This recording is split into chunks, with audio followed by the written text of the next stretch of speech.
This is Brock Edwards with Imperfect Action, and today's something a little bit different, obviously. So normally, you're used to just hearing me as a voice on a podcast. I never do video. In fact, I rarely even have a photo of myself. I'm not even sure if I have a photo of myself up on the website. And so I wanted to do something different. I wanted to challenge myself. I wanted to push myself a little bit, and decided that really video is what it is. I mean, that's going to be my challenge for me. I'm not really comfortable with the technology. I've never really used video a whole lot.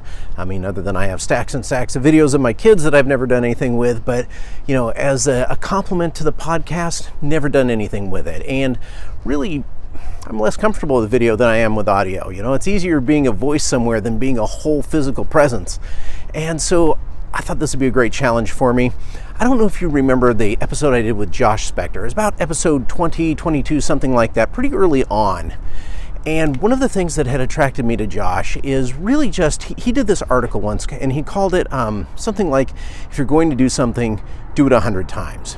And really what it was about was just the idea that if you're going to do something, well, do it 100 times. Don't just do it like, oh, I'll try it, do it once or twice and see if it works out, but really commit to, no, I'm going to do it, and I'm going to do it for 100 times before deciding whether I like it, whether I want to change it, whether it works for me or not. And that just totally changes how you think about things, right?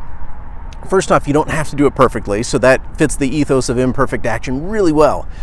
But also, you know, you just think about things differently. If I'm going to do something once or twice, yeah, I might plan for it a little bit. But if I'm going to do it 100 times, that completely changes how I think about things and changes my approach and changes my commitment level to it. So it also keeps you from taking on things that your heart's not really in, right? Because if you have to do it 100 times, your heart's going to be into it, or you're not going to do it. And so for my challenge for myself, is to do kind of these short video episodes, put them up on YouTube. I might pull the audio out and post them as podcasts as well. But really, this is a challenge to myself, and also a chance to share some of the thoughts and questions and ideas that are going through my head. You know, during the podcast, I'm really focused on the guest and their story and what I can learn from them and what we can share with you all together. But with this, it's just me. And so it's a chance for me to kind of share what's going on, what my thoughts are, what my learnings are, where I want to go with things. And so this is just a chance to do something a little bit different.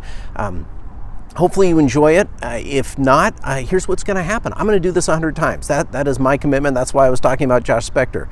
And so if it works, awesome. If it finds traction, finds an audience, that's phenomenal. I can expand these, I can do something different with it, I can go into video.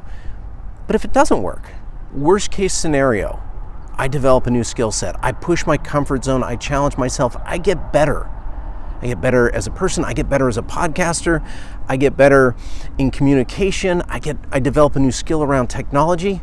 So there's really very little downside other than the time commitment and having to put myself out there, right? Because that's the challenge, is really stepping out of the comfort zone. So my question for you, what's it going to be for you? What is the challenge that's going to push you out of your comfort zone? It doesn't have to be a massive thing, right? Like, I didn't commit to writing a War and Peace sized book or anything. I just committed to doing some videos, some short ones. And if it doesn't work, I can stop it. I can retake video. I'm really wishing I knew how to edit video right now, because I'm feeling like I'm kind of stumbling here a little bit and I'm a little embarrassed by it. But anyway, what is it for you? How are you going to challenge yourself this month, this quarter, this year?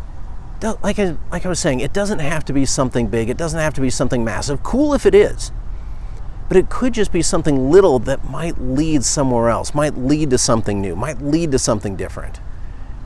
When I started podcasting, that's really where it was going. It was just, I didn't have that skill. I wanted to develop that skill. I knew I enjoyed doing it because I'd helped out Dan Waldschmidt with his podcast a little bit. But I really wanted to push myself there and get myself and communicate with the world and share ideas.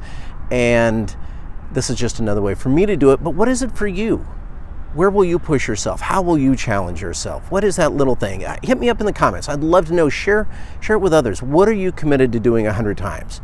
Right? It could be 100 days of a particular diet. It could be 100 times of a particular workout. It could be saving a certain amount of money from 100 paychecks. I don't know what it is for you, and it doesn't even have to be 100 times. I just really love that idea. I'm going to end it here. Let me know in the comments what you're committing to doing, what your challenge is. Let's do this together.